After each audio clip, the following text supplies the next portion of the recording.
नमस्कार, आप देख रहे हैं क्लीन न्यूज यूपी और मैं हूं आपके साथ वैशाली वर्मा।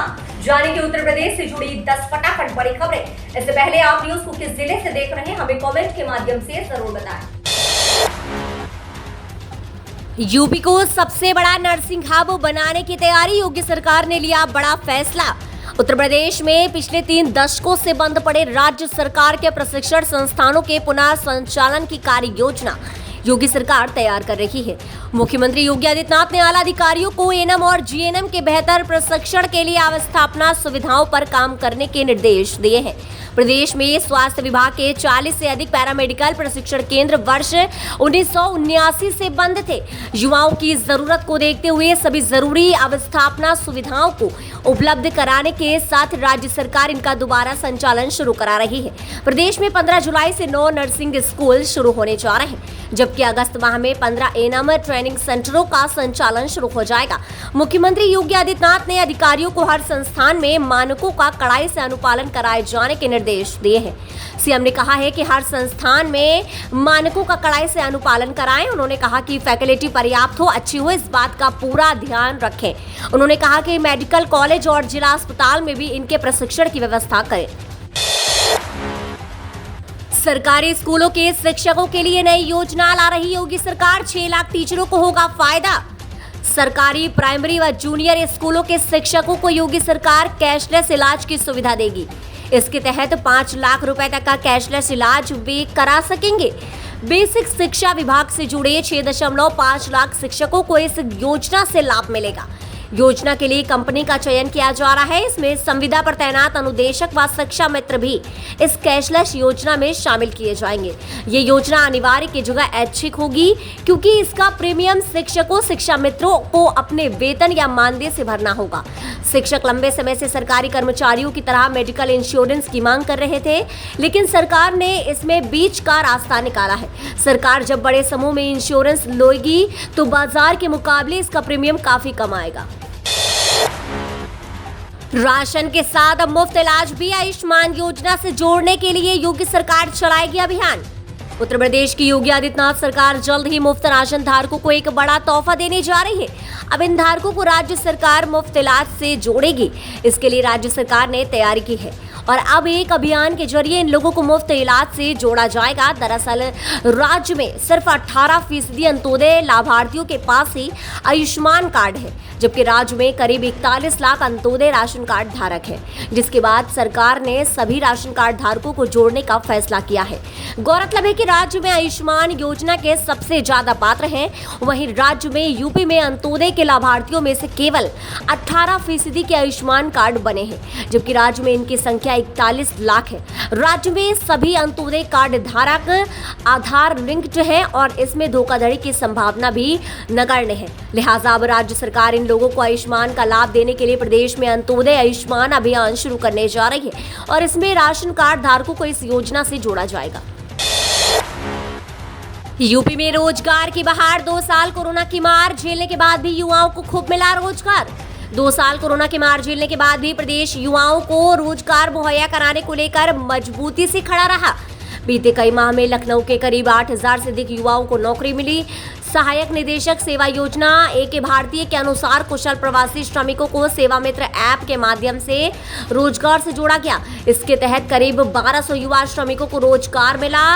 2016 में 1300, 2017 में 1129, 2018 में 994, 2019 में 700, 2020 में 623, 2021 में 900। प्रदेश में पंजीकृत बेरोजगार 33 लाख, नौकरी देने वाली पंजीकृत कंपनियां 55,000। नेशनल करियर सर्विस के पोर्टल पर रिक्तियां 1.4 लाख। पहचान में अब आर्थिक उन्नति का नया अध्याय जुड़ने लगा है। चिकन और रबड़ी जैसे पारंपरिक उद्योगों के साथ लघु उद्योगों में बढ़ोतरी होने लगी है। कई बड़े उद्योग भी लगे हैं। सेना अगले महीने यूपी में शुरू करेगी भर्ती रैलियां। भारतीय सेना अगले महीने से अग्निपथ योजना के तहत यूपी में भर्ती रैलियां आयोजित करेगी। सेना के प्रवक्ता ने ये जानकारी दी। बताया जा रहा है कि ये रैलियां अगस्त से दिसंबर तक अलग अलग शहरों में आयोजित होंगी। शांतनु प्रताप सिंह ने बताया कि बरेली में भर्ती रैली का आयोजन 19 अगस्त से 15 दिसंबर के बीच किया जाएगा।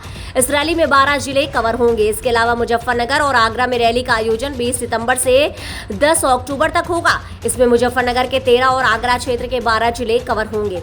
लखनऊ क्षेत्र में कानपुर में रैली भर्ती का आयोजन 12 अक्टूबर से 10 नवंबर तक होगा।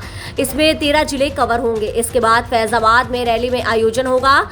यहां 16 नवंबर से 6 दिसंबर तक रैली का आयोजन किया जाएगा। इसके बाद वाराणसी में 16 नवंबर से 10 दिसंबर तक रैली चलेगी। इसमें 12 जिले कवर होंगे। यूपी में 1989 से बंद पड़े 40 पैरामेडिकल सेंटर्स फिर से शुरू होंगे। सीएम योगी ने दिए निर्देश।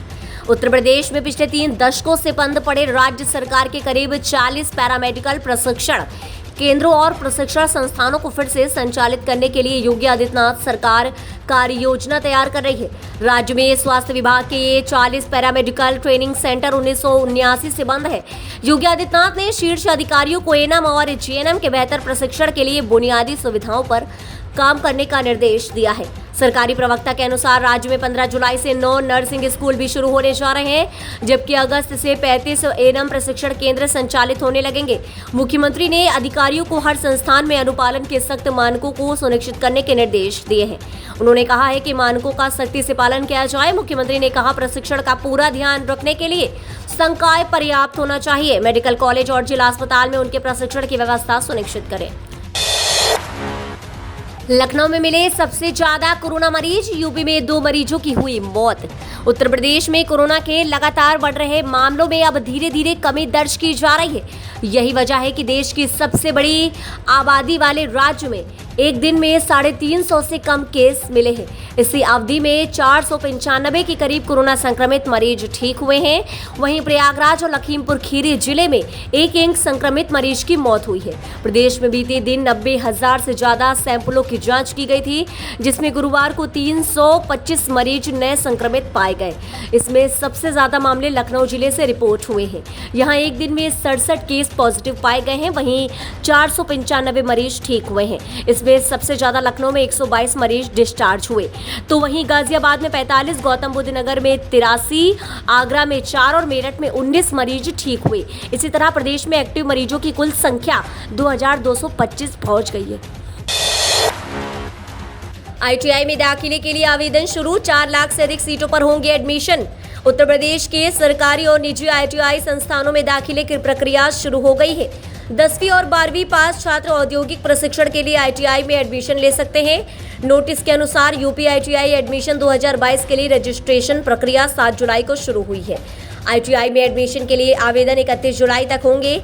यूपी आईटीआई एडमिशन 2022 के लिए ऑनलाइन आवेदन राज्य व्यावसायिक प्रशिक्षण परिषद उत्तर प्रदेश की वेबसाइट पर जाकर करना है। यूपी आईटीआई में कुल 4,09,151 सीटों पर एडमिशन होंगे। इसमें से 10,275 सीटें राजकीय आईटीआई कॉलेजों में है, जबकि 3,98,876 सीटें निजी आईटीआई कॉलेजों में है। यूपी आईटीआई एडमिशन 2022 के लिए आवेदन शुल्क सामान्य वर्ग के लिए 250 रुपए है, जबकि SC/ST वर्ग के उम्मीदवारों के लिए आवेदन फीस 150 रुपए है।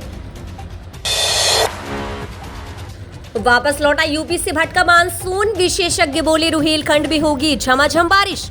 जून में 10 दिन देर से आया मानसून जुलाई में भटक गया। ट्रफ लाइन न्यूनतम दबाव का बिंदु पथ के उत्तर भारत के बजाय मध्य भारत में स्थानांतरित हो जाने पर जून तथा जुलाई में करीब 45% तक कम वर्षा हुई, लेकिन 9 जुलाई से ट्रफ लाइन फिर से नेपाल समेत उत्तर भारत की ओर चलेगी। इससे रुहेलखंड समेत पूरा क्षेत्र झमाझम वर्षा होगी। आमतौर पर उत्तर प्रदेश में 20 जून को मानसून दस्तक देता है। इस बार 28 जून को पूर्वी उत्तर प्रदेश तथा 30 जून को रुहेलखंड में मानसून आया। 3 दिन के भीतर करीब 81 मिमी वर्षा हुई, जबकि जून में औसत 106 मिमी वर्षा होना चाहिए।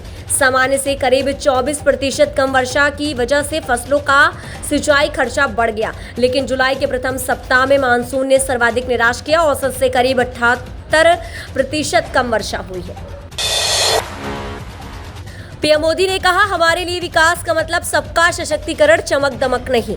प्रधानमंत्री नरेंद्र मोदी ने कहा कि हमारे लिए विकास का मतलब चमक दमक नहीं बल्कि गरीब, दलित, वंचित, पिछड़े, आदिवासी माता बहनों और सबका सशक्तिकरण है।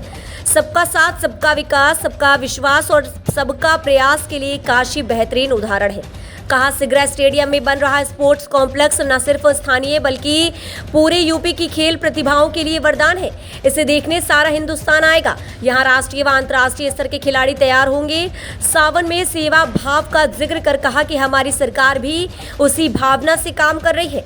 सिगरा में जनसभा में प्रधानमंत्री ने कहा, वाराणसी में बह रही विकास की अविरल धारा में आज और कई परियोजनाओं की श्रृंखला जुड़ी है। दिव्य भव्य नव्य काशी में 8 साल से विकास का जो उत्सव चल रहा है उसे एक बार फिर गति दे रहा है। काशी सदा से प्रवाहमान रही है। काशी ने एक तस्वीर पूरे देश को दिखाई है जिसमें विरासत भी है, विकास भी है, हमारा प्रयास भी है कि आत्मा वही मगर काया में निरंतर नवीनता लाने का प्रयास जारी है। यही कारण है कि काशी में एक प्रोजेक्ट खत्म होता है तो 4 नए शुरू हो जाते हैं। तो ये रही दिन भर की 10 फटाफट बड़ी खबरें। न्यूज अगर आपको पसंद आई हो तो वीडियो को लाइक, शेयर और हमारे चैनल क्लीन न्यूज यूपी को सब्सक्राइब करके बेल आइकन को प्रेस करना बिल्कुल ना भूलें।